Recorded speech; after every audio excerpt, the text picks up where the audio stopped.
Jean-Michel Claveau, je suis ancien candidat de l'émission L'amour est dans le pré. J'ai 40 ans, je suis de Touraine. J'ai fait l'émission dans le but pour trouver une compagne. J'avais 35 vaches laitières, donc il y avait Dorothée qui est très connue aujourd'hui, c'était ma vache préférée. Ça avant c'était les tabacs entravés ça. Avant, c'est là que je tâchais les vaches à la chaîne. Donc, qu'est-ce qui a changé depuis L'amour est dans le pré? Donc, en fait, c'est les gens qui viennent nous voir, me prendre en photo, me demander des autographes. Donc, et puis quand ils me voient, c'est comme je dis qu'ils voient Johnny Hallyday. Je trouve que c'est positif. Donc, voilà, les gens, ils m'ont eu. Moi, ça me fait plaisir quand les gens ils me demandent de m'embrasser, c'est qu'ils m'aiment bien. Donc, pour moi, c'est touchant. Donc, une fille qui vient m'embrasser, je ne vais pas lui dire non.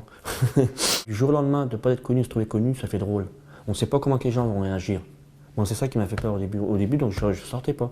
Quand il y avait une voiture qui venait dans la cour, je me cachais. Je sais que ça ne va pas durer longtemps. Voilà, L'amour est dans le pré, dans 1 an ou 2, je ne serai plus reconnu. C'est une chaîne sans fin en fait. On en reconnaît un aujourd'hui, demain ça sera un autre. Enfin, dans 1 an, 1 ou 2 ans, ça sera un autre, puis voilà. Ça ne me dérange pas. Après l'émission, j'ai rencontré plusieurs filles, dont une deuxième Nathalie. Et là, la deuxième Nathalie, c'était vraiment le coup de foudre. Et donc, normalement, on devait se marier là cet été.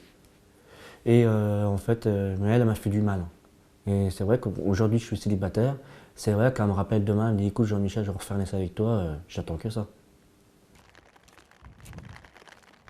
Donc, j'ai plus beaucoup de voisins, des gens qui viennent me voir, comparé à avant. Oui, ça a changé parce que là, je suis passé L'amour est dans le pré. Et donc, les gens, ils ont été jaloux parce qu'en fait, les gens, ils voulaient que je reste célibataire. J'avais un copain, et puis il venait manger tous les soirs, pratiquement tous les soirs chez moi. Donc on était bien ensemble, donc on faisait des soirées, des fois on allait de temps en temps au restaurant ensemble. Et puis du jour au lendemain, il est plus revenu. Parce que, de toute façon, moi comme j'ai mes voisins, bon, ils viennent plus me voir parce que bon voilà, je veux pas ils viennent plus, ouais, c'est leur choix.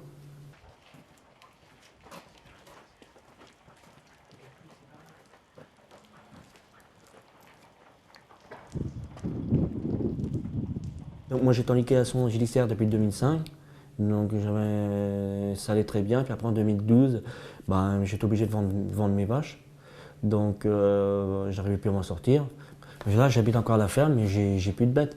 Je reste à la ferme, aujourd'hui je reste à la ferme pour pas qu'on me vole encore ce qui me reste.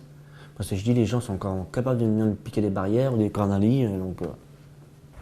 Et quand Dorothée, elle, cette vache que je parlais tout à l'heure, quand elle savait que j'étais triste, quand je venais le soir, elle venait me voir, et puis j'allais là, puis quand elle savait que j'étais triste, elle voyait sur mon visage que j'étais triste, elle mettait la tête sur son épaule, puis quand elle me voyait, elle se levait pour venir me voir, parce qu'elle aimait bien se laisser caresser. Puis bon, j'aimais mes bêtes, donc on voyait, je caressais mes vaches, tout ça, et ça, ils se sont aperçus, les gens, il n'y a pas beaucoup d'agriculteurs qui s'occupent bien des bêtes comme j'avais, tout ça, donc j'ai caressé. C'est vrai, j'aimerais retrouver mes vaches, tout ça. Ça me plairait avoir des vaches dans ma ferme. Là, je serais l'homme le plus heureux du monde.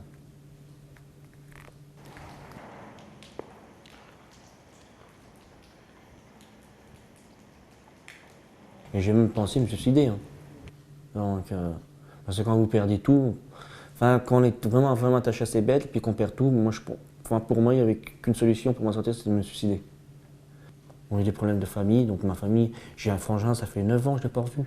Ma mère, ça va faire 18 ans.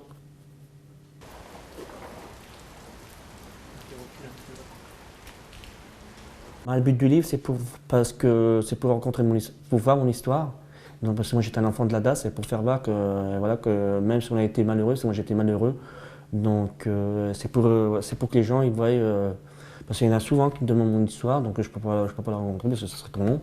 Et voilà, ça m'a poussé, je dis pourquoi pas, comme ça ils vont savoir comment s'est passée mon histoire, comment s'est passée l'émission L'amour est dans le pré, parce que je raconte tout, comment s'est passée l'émission, tout ça.